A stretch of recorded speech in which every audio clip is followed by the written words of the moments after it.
Di ka makita, iusap kay lahat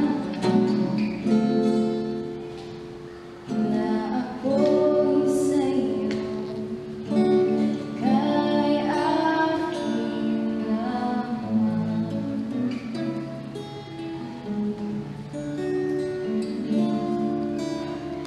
Thank you. Open na po ang mic para sa lahat.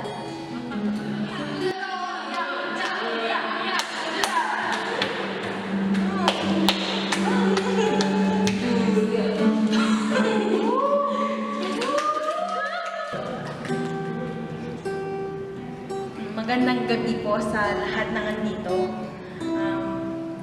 Itong sasabihin ko ngayon ay para sa mga taong umibig, pero iniwan na rin pala sa ulit. Pero ayun, patuloy na bumabangon sa tulong ng kaibigan at pamilya. Ang huling pahina sa gabi.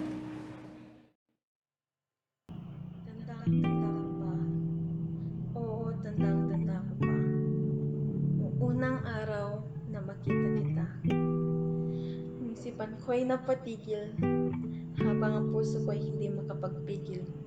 Siyang nakakatulala na tingin, at iyong ngiting tila hulog ng langit. At doon nag-umpisa. Ang umpisa sa storya ko na napunta rin pala sa pagtulo ng aking mapapait na luha. Masakit man isipin na ngayon ay mag-isa na akong gumigising. Nasa aking alaala, ang bawat umaga ko ay may nag-aantay sa akin. Masakit man alalahanin na sa aking bawat pagpasok sa eskwelahan ay may umaalala at nagbuhat ng bag para sa akin.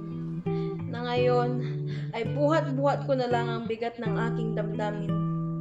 Mahirap man isipin sa bawat away natin, pilit mo pa rin akong intindihin na ngayon ang puso't isipan ko ay mahirap nang pasukin.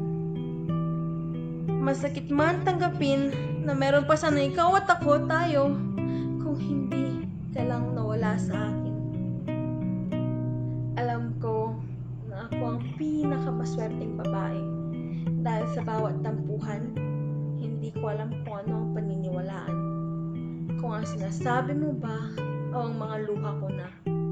Ngunit lahat ng ito ay pinapawi mo sa tawanan at lambingan. Ang mga mahigpit mong yakap, ang mata mong nangungusap, at ang matamis mong halik na ibig kong maramdaman muli.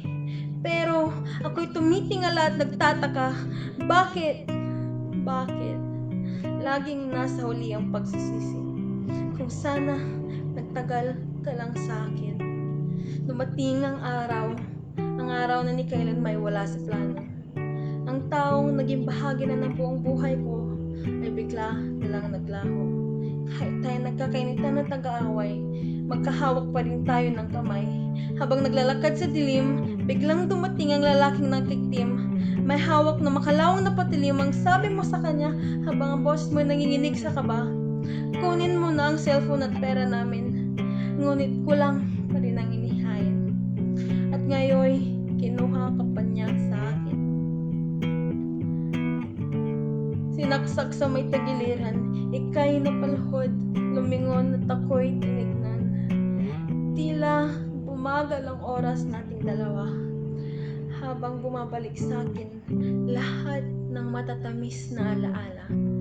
Dali-dali tumakbo, naghahanap ng pag-asa, ngunit huli na pala ang lahat. Tinatanong ang sarili, bakit ito nangyari? Tumulong dugo sa aking mga kamay. Sa isang iglap, singbilis na pala ng kidat ang iyong pagkawala. At ayon, wala man lang akong nagawa. Hanggang sa huling hiningang iyong binitawan, ay siyang pag-iwan mo rin ng isang hindi ko malilimutan. Ngayon, pilit kong binabalikan ang unang araw na nakita kita. Noong ang isipan ko'y biglang napahinto, at siya namang bilis ng pagtibok ng aking puso. At yun ang umpisa sa storya ko na hindi ko na sana'y pinagpatuloy pa. Pero hindi hindi pala nagtatapos ang buhay ko sa pagtulo ng mapapait na luha. Dahil ang butas na iwan mo sa puso ko, ay muli kong nahanap at nabuo sa tulong ng aking magkaibigan at pamilya. Kaya salamat. Salamat dahil naging parte ka ng buhay ko. Salamat dahil kahit sa kaunting oras sa mundong punong-puno ng pagbabago, ay merong naging ikaw at ako.